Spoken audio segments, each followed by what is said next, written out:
Miaraka hivavaka isika tompoko. Mbola misotranao zahay Jesosy io, ambelao nomenao ity tombonandro ity,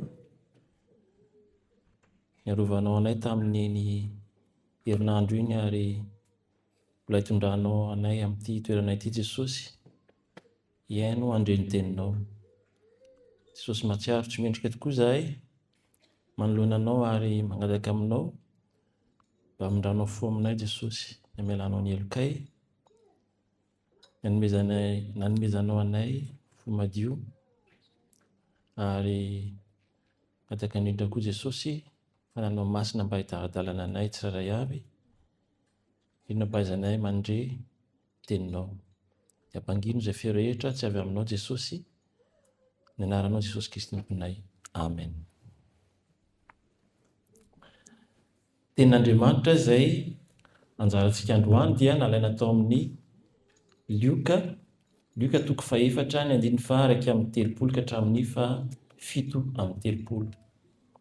Lioka 4:1-3:30 ka hatramin'ny 7:30.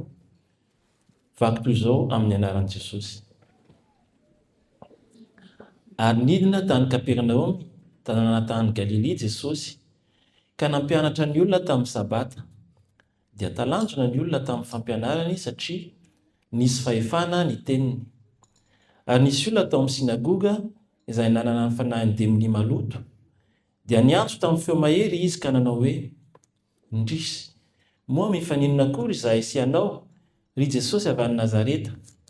Avy andringana anay va ianao? Fantatro fa ilay masin'Andriamanitra ianao.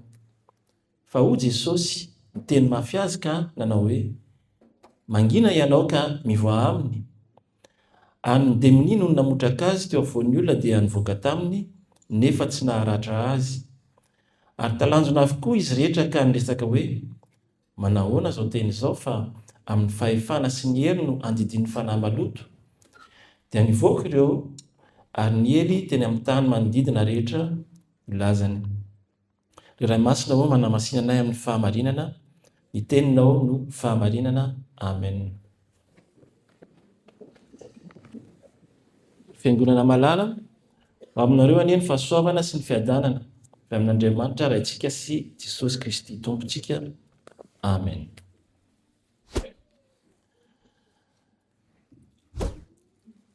Havana maro ny mihevitra fa any ivelany any amin'ny toerana iasantsika any, misy feno kolikoly, any ivelany any nazoantsika ny aretina, any ivelany any ny ady maro samihafa, trango eto amin'izao fiainana izao, fiakaran'ny solika. Mihevitra sika fa any ny tena misy ny ady izay hitantsika koa amin'ny vaovao isan-karazany. Kanefa amin'ity soratra masina anjarantsika ity dia manintona ny saintsika fa tsy any ivelany any fa eo amin'ny sinagoga indrindra no rafitra ny ady. Any amin'ny sinagoga, eo amin'ny fotoana izay ampianaran'i Jesosy, any amin'ny toerana masina izay misy ny fiderana, misy ny fitoriana, ny fampianarana ny tenin'Andriamanitra. Ka eto dia araka ny eo amin'ny 7:30 manao hoe, ary nisy olona tao amin'ny sinagoga izay nanana ny fanahiny demonia maloto. Ny ady resahana eto dia ny ady eo amin'ny fanahy ratsy sy ny fanahy tsara, ny ady misy eo amin'ny fahamaizinana sy ny fahazavana. Ary ny fahavalo izay tondrona eto dia tsy iza fa ny fanahy maloto na koa hoe demonia. Raha ny zavatra azo lazaina, zavatra azo ambara mikasika ny demonia dia mpandainga izy, mpiapanga, mpamono olona, mpampijaly. Maro ny azontsika ambara koa fa raha ny tiany dia holoza satamby mandrakariva fiainantsika olombelona isan'andro. Manana ny paikady ny devoly, ary tsy any amin'ny olona izay tsy mino no asiny fa ny pino no tiana ataony lasibatra. Ny pino ary zay mpitarika no asiny voalohany. Ny mpitarika zany no tafiany voalohany mba hiahitra ny ondry ary mba ahafahany mandripaka mora foana ireo ondry avy eo. Tsika efa mitarika toy ny pastora, mpiandry, ny katekista sy ny sisa. Zany ny fikendrena hitantsika eto amin'ity tantara ity. Tsy olona atao hoe tsy olona ray amin'ireo olona atao amin'ny sinagoga ny antefany ataka izay nataon'ny devoly fa Jesosy nivantana. Hitantsika zany raha nilaza tamin'ny feo mahery izy hoe moa mifaninona akory zasy ianao Jesosy avy any Nazareta, avy andringana anay va ianao? To milaza fa to mampiditra resaka ny devoly amin'ny Jesosy, manao to mampahonena manoloana an' Jesosy, ary mbola maka fanahin' Jesosy ihany koa, milaza hoe fantatro fa ianao lay masin'Andriamanitra. Fahalalana ananany devoly, fantatry ny devoly tsara Jesosy, ary fantatro fa ity lay lohany izay rakapaina dia miahaka ny ondry. Kinanjo avy hatrany Jesosy dia nandroaka fanahy maloto. Nandroaka zany tamin'ny fahefana hoy izy hoe ao amin'ny 5:30 fa Jesosy ny teny mafy ka nanao hoe mangina ianao ka mivoa aminy. Teny mafy Jesosy ary mandidy, mangina ianao ka mivoa aminy. Zany ny fahefana ananan'ity Jesosy ity. Fahefana amin'ny teniny zay ahatsiarovantsika ny fahefan'Andriamanitra tamin'ny namoronana izao tontolo izao.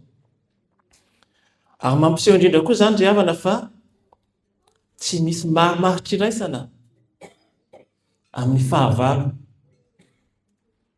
Tsy misy zay tokony fampiresahana akory amin'izany fahavalo zany, zay efa sady efa miantrana ao an-trano, ao amin'ny sinagoga no misy azy. Ary zany dia hitantsika koa rehefa atao ny asa sy fampaherezana dia mandroaka devoly ny ataony mpiandry voalohany. Mandroaka devoly satria eo amin'izay ivoriany zanak'Andriamanitra dia eo indrindra koa ny devoly manatrika eo. Ary dia tsy maintsy hoana izany amin'ny anaran'i Jesosy Kristy manan-kely avy any Nazareta. Dia avanao amin'ny tompo mazava ny tenin'Andriamanitra ao amin'ny Isaia 59:2 ny anaran'i Jesosy hoe fa ny helokareo no hevitra mampisaraka anareo amin'Andriamanitra reo. Ny helokareo no hevitra mampisaraka anareo amin'Andriamanitra reo. Io fahotana io hoy Jesosy tamin'ilay teny teo hoe zanaka no mitoetra ao an-trano fa ny manota dia andevo ny ota. Io heloka io lalaovin'ny devoly amintsika.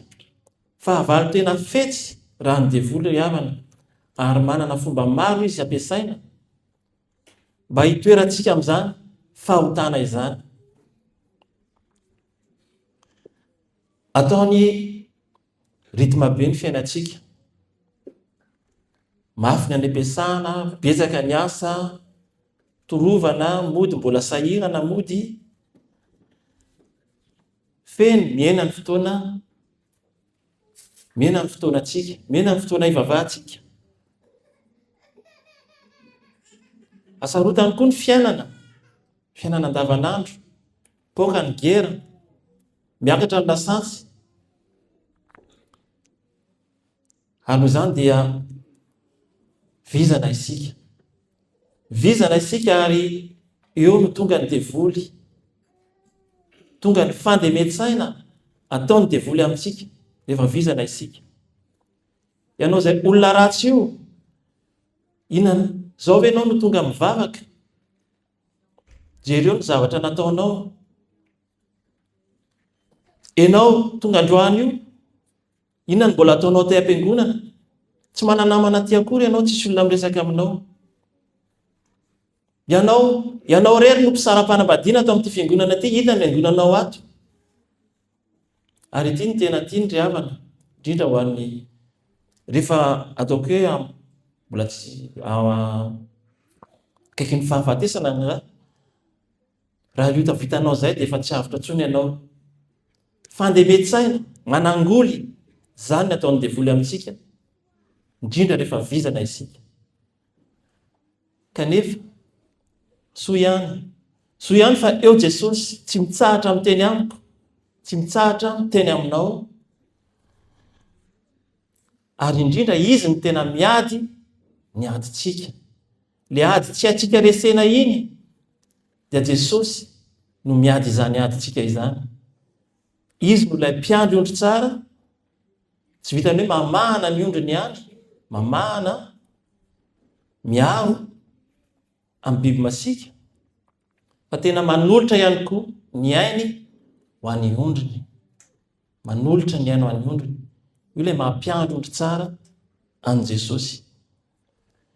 Ny fanontaniana mety mipetraka amintsika amin'ny zao teny zao dia hoe hoay ho anao izay tonga eto amin'ny toerana ity, feoniza no renesitsika raha tonga amin'itony toerana itony sika. Na hoe iza koa no mety mampiteny atsika aty amin'itony toerana itony. Hijery olona va ny alehantsika aty, ifampijery va? Nisy partage zay hitako lazaiko aminareo eto. Tenen'le partage hoe ny fiangonana hoy izy dia tsy trano ahitanareo olona efa metimety sy efa tsara eto amin'izao tontolo izao, fa kosa toy ny hôpitaly iray izay hitondrana sy hitsaboana ny marary sy mila fanasitranana. Ny olona zany raha avy nivelany any mety mieritreritra izy hoe dia mba andeha amin'ny fiangonana mba ahita olona tsaratsara zany, mba zao no alaina tahaka. Ry hava-malala, tena feno mpanota ny fiangonana, ary mbola fiangonana miady koa raha mbola fiangonana eto an-tany. Tena misy ny korontana, fa aoka tsaroantsika fa ny korontana dia avy amin'izy, avy amin'ny devoly.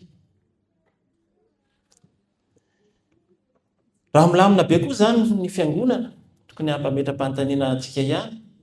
Raha milamina be ny fiangonana, dia mahafinaritra daholo ny zavatra rehetra atao sy ny sisa. Efa tsy andaliany devoly rondo intsony angamba efa naman'izao tontolo izao. Mampametra-panontaniana zany ry havana raha milamina tokoa ny fiangonana. Fa tokony samy hatsaro tena ny tsirairay. Tokony hatsaro tena tsika aloha fa mpanota mila vonjy amin'Andriamanitra. Io ny toerantsika. Mpanota isika ry havana, etapy iray izay. Ary Lotera moa raha nampianatra dia izy hoe mila vononina amin'ny enina sy fibebahana isan'andro. Isan'andro ny adama ela aty anatintsika.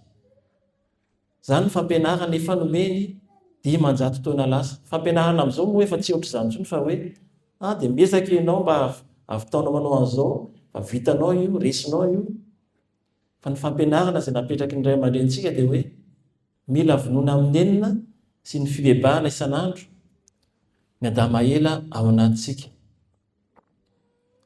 Ary amin'izany dia tokony anana fomba fijery vaovao tsika.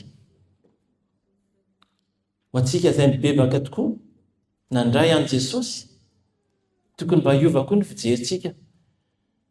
Raha mahita ny namantsika mbola ao anaty aizina isika,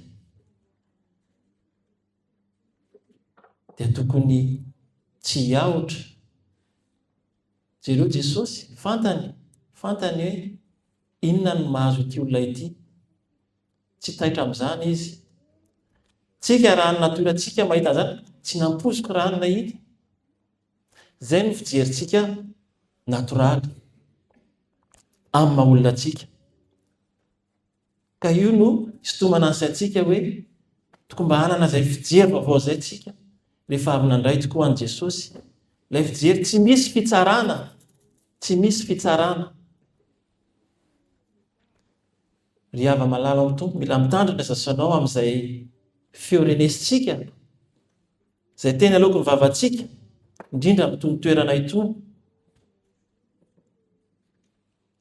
Raha tsy izany dia ataony devoly fitaovana isika. Mety raha manaiky ataony devoly fitaovana, teniteny foana. Tsy andro izay kanisana aty am-piangonana hitantarana hoe raha na ino ngeka tahaka izao, raha na ino hitako tahaka an'izao nataony. Mampihahaka ny ondrin'Andriamanitra,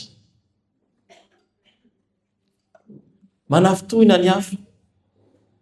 Ary hitandremo fa mafy ny ten'Andriamanitra amin'izay fanafitohinana izay.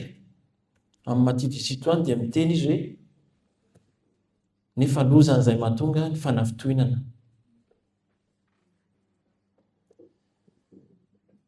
Sao fahafatesana ry havana dia nyzaraintsika aty am-piangonana sy antsika mody any an-trano dia faty antoka tokoa ange no hatongavana aty am-piangonana raha izany. Ry havanao amin'ny tompo, ataoko fa efa fotoana tokoa izao, indrindra amin'izao andro sarotra izao, anehontsika izay mpanaradian'i Jesosy fahatokisana azy tanteraka. Matoky azy amin'ny lafim-piainantsika rehetra, ao anivo miankohonana, any amin'izao tontolo izao, any amin'ny asa aman-draharaha atrehantsika any, ty am-piangonana. Koa dia tsy hanatahotra isika, tsy hanatahotra, tsy hanana fiahiana, manoloana ny fahamaizinana mandrakitra izao tontolo izao ity. Manoloana fahasarotana izay mianjady amintsika isan'andro isan'andro. Atao amin'ity izao tontolo izao ity amintsika. Aksesoara ihany izany ry havana. Aksesoara ihany izany. Aoka isika hijoro hatrany mba hizara koa ty tenin'Andriamanitra ity. Satria amin'ny tenin'Andriamanitra io ny fahefany. Izara izany teny izany amin'izao tontolo izao izay mbola mitoetra ao anatin'ny aizina. Ava malalo amin'ny tompo, efa azon'i Jesosy ny fandresena, efa aza ny fandresena. Ary dia ho asy anao koa izay mino sy mahatoky azy, dia omeny anao, meny ahy, maimaim-poana izany fandresena azony izany. Eny fandresena hatramin'ny fahafatesana. Dia voninahitra ny an'Andriamanitra ray zanaka fanahy masina. Amen. Mbola hiaraka hivavaka isika. Jesosy eo misaotra anao izay no miteny izay nomenao anay androany. Tahirizo amin'ny teninao izahay, ary ianao tokoa dia Jesosy hanafaka anay amin'ny mbola aizina manjaka sy tamana aty anatinay, ary amenay fiainam-baovao, hanavao ny fomam-panahinay isan'andro. Da io ny fiangonanao, ny anaranao Jesosy. Amen.